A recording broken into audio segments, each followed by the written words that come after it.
Okay, Assalamualaikum dan salam sejahtera. Saya Muhammad Faris Haikal bin Muhammad Faizal Firdaus, nombor matrik 059621, pelajar ijazah sarjana muda Sains Komputer Keselamatan Raya Komputer, Universiti Sultan Zainal Abidin. And hari ini saya akan present projek bagi problem solving and computer programming yang di mana kami perlu membuat satu sistem yang memenuhi syarat seperti kena ada loop, array dan sebagainya. Okey, untuk pengetahuan semua, okey, saya membuat sistem food booking ataupun food ordering system lah untuk saya punya projek. Okey, first sebelum saya pergi details, saya akan explain dulu saya punya flow chart. Okey.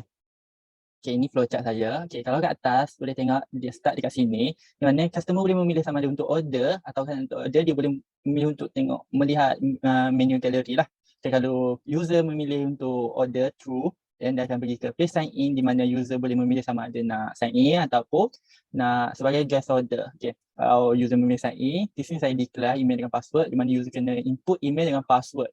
Okey, lepas input email dengan password, sini saya declare kod yang banyak ni adalah kod kepada saya punya menu dalam saya punya sistem lah dan kedai saya. So sini array total di mana price, dia akan kira total price untuk semua dan ini ada net total, declare net total. Okey, sekiranya user memilih untuk makanan kod dengan T01, maka dia perlu memasukkan input berapa banyak dia nak dan dia sistem akan mengeluarkan price di mana 5 kali 9 dengan total dan total bilangan yang user masuk tadi lah. Okey, lepas tu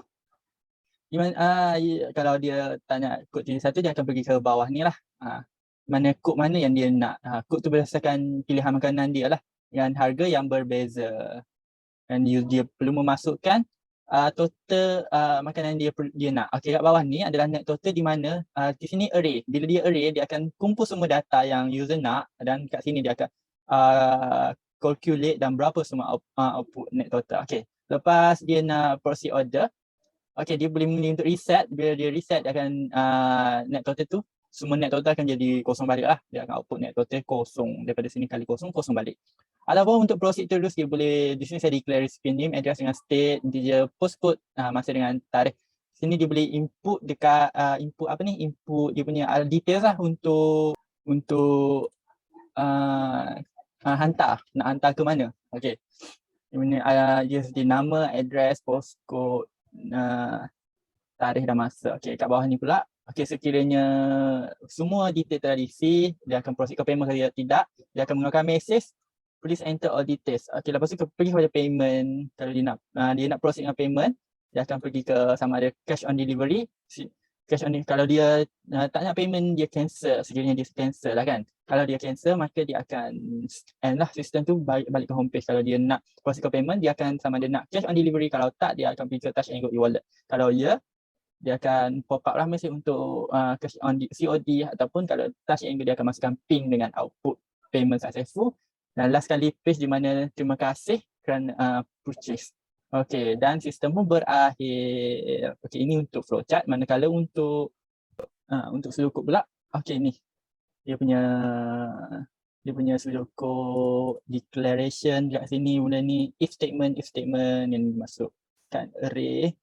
Lepas tu ni dia ni bahagian ni adalah bahagian untuk recipient details. Dan ini adalah payment details. Okey, lebih kurang dengan flowchart tadi lah. Okey, sekarang saya akan pergi kepada sistem saya. Saya akan pergi secara overall dulu sistem ni bagaimana dia berfungsi. Start daripada page yang terawal, lepas tu baru saya akan tunjukkan coding di sebalik sistem ni. Okey, saya run dulu. Okey, ni dia punya first page. User boleh memilih untuk sama ada untuk order ataupun untuk menu. Menu ni dia untuk tengok gallery lah. Memang dia nak tengok gallery makanan tu. Jadi saya akan tunjuk kalau if user pilih menu kat sini lah. Nampak tak? Dia punya menu dengan harga, dengan dia punya side dia, sub partition dia. Ada cake, ada cookies. Okey, sekiranya kat sini user berminat untuk beli, dia boleh sama ada untuk tekan wish order ataupun bila dia tekan home, dia akan balik ke main page balik. Dia balik ke main page, samalah kalau dia tekan sini, order dekat sini dengan wish to order tadi pun sama saja. Okey, dia akan pergi ke page untuk order ni lah. Okey, sekiranya user nak sign in, kalau dia adalah existing customer, dia nak sign in, dia pernah berdaftar dekat restoran secara beli beli kad ke member card ke apa ke, dia boleh memilih untuk sign in. Okay, sign in. Masukkan email. Masukkan email.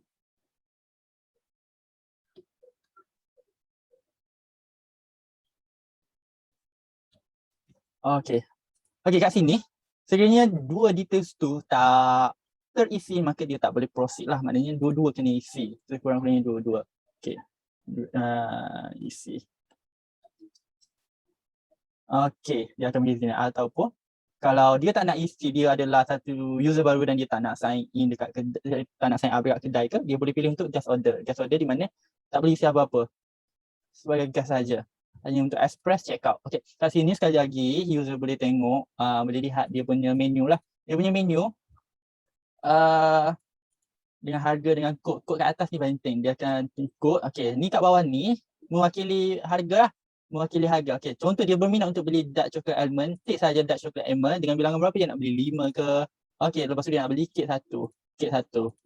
Okay, dan just tekan add to cart, dia jadi array. Okay, array akan menyimpan data lah. Berapa dengan harga sini dia akan display total. Terus dia akan display total. Okay, total 55.1 CRM, RM55 10%. Okay, seperti yang saya cakap tadi, kalau user rasa tak nak ataupun dia nak reset balik order, just tekan reset button, dia akan clear balik semua, just masukkan sekali lagi. Berapa? Just add to cart. Okay, so dia berpuas hati dengan order dia. Dia boleh proceed ke payment.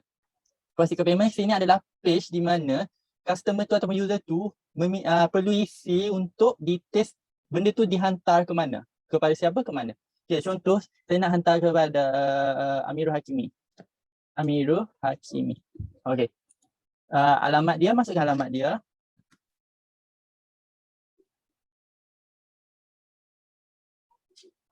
Postcode. Okay, kat sini saya nak tunjuk sekali lagi. Sekiranya details tidak dapat diisi, maka dia tak boleh proceed ke page seterusnya. Maknanya dia kena isi lah juga. Memang kena isi lah kalau nak hantar makanan kan. Okay, lepas tu masukkan postcode 22300, masukkan negeri Terengganu, master pukul berapa, pukul 8 malam, dengan tarikh berapa hari. Okay, lepas tu dia dah isi semua details ni, baru boleh proceed. Okay, dan ini dia boleh pilih sama dia nak cash on delivery ataupun touch and e-wallet selection. Either one saja, touch and e-wallet ataupun cash on delivery. Tak kena nak bayar dua-dua kan. Okay, bila dia pilih touch and e-wallet, dia kena enter pin code lah. Pin code. Okay, pin code and masukkan pin tu. Okay, dia akan keluar pop-up, thank you for your payment. This akan apa ni, sama. Pop-up ni akan sama sekiranya dia pilih untuk cash on delivery tadi. Okay, ni adalah page terakhir di mana dia akan keluar details. Okay, food is being processed to the location as below, kepada alamat sekian-sekian-sekian. Page terakhir, dan bila tekan close, dia akan back ke sini, balik. Okay. Itu untuk sistem saya. Manakala untuk behind the scene behind the source code ni, okay, ni tak ada apalah kat sini. Just ni adalah apa ni, ni just coding untuk ke page seterusnya.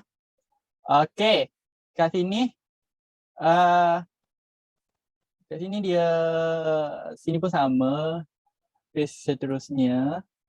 Okay, kat sini login page untuk, okay. Ya.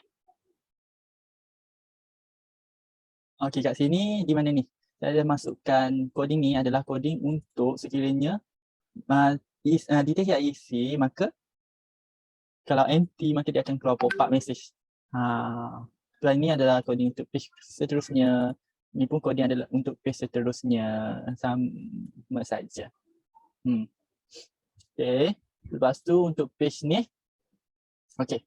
Untuk page ni, sini saya dah masuk array. Array dalam array dengan nama object. Okay. Object array. Dalam objek ni dah akan masukkan dari, sebab dia ada Gtable. Gtable ni 1, 2, 3, 4 kan. 4 kan. So dia masuk 1, 2, 3, 4. Maknanya satu row tu dia masukkan 4 elemen. Sebab tu dalam satu array ni, satu objek array ni, dalam satu objek array dia kena ada 4. Maknanya dia masuk dalam 4 kolom. Sama juga dengan kod TT02, TT0 CK dan semualah. Dia masuk sini array saya, maknanya boleh tambah dan dia akan tambah benda tu dalam row baharu dekat table JTable saya. Ni dia ada coding untuk JTable lah. Coding untuk JTable. Okey. Dia akan masukkan array tu. Seberapa banyak yang nak. Okey, sampai table tu penuh lah. Okey, ni adalah loop balik. Dia kosongkan balik sekiranya pilih untuk reset. Sorry, maafkan saya bukan loop. Okey, ni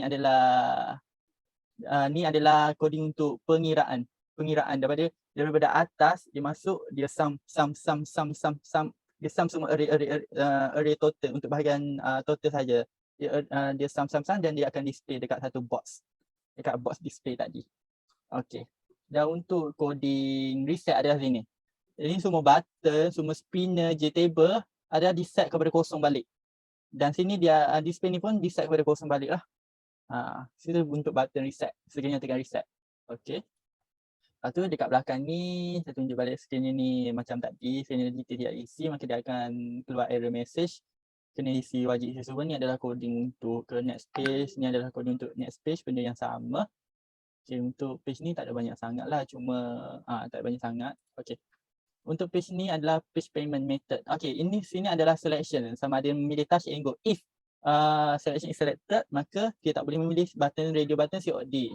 Sekiranya dia memilih button COD, dia tidak boleh memilih button touch and go. Sekiranya dia masukkan touch and go, maka dia kena keluarkan satu pop-up di mana pin perlu dimasukkan. Dan lepas tu payment accepted dan thank you for your payment. Sekiranya dia memilih untuk cash on delivery, pop-up cash on delivery akan keluar. Ini adalah coding untuk ke next page. Dan kat sini adalah coding untuk saya tekan button kan. Tadi saya tekan button pay. Selepas semua pop-up ni keluar, dia akan tarik daripada thank you, dia akan tarik daripada second page tadi. Second page nama dengan address, dia akan tarik pergi thank you page dekat variable name dengan address pane dekat sini. Jadi name dengan address pane punya saya ambil daripada second page pergi ke thank you page lah. Di sini coding untuk tadi coding daripada tarik ke sini thank you untuk display thank you page dekat box name text pane name daripada second page recipe name. Di situ saya akan menunjukkan saya punya tarik dia punya input dekat sana dan keluarkan kat situ sebagai output. Okey, so saya rasa ini sahaja daripada saya untuk saya punya sistem. Sekian, terima kasih. Assalamualaikum.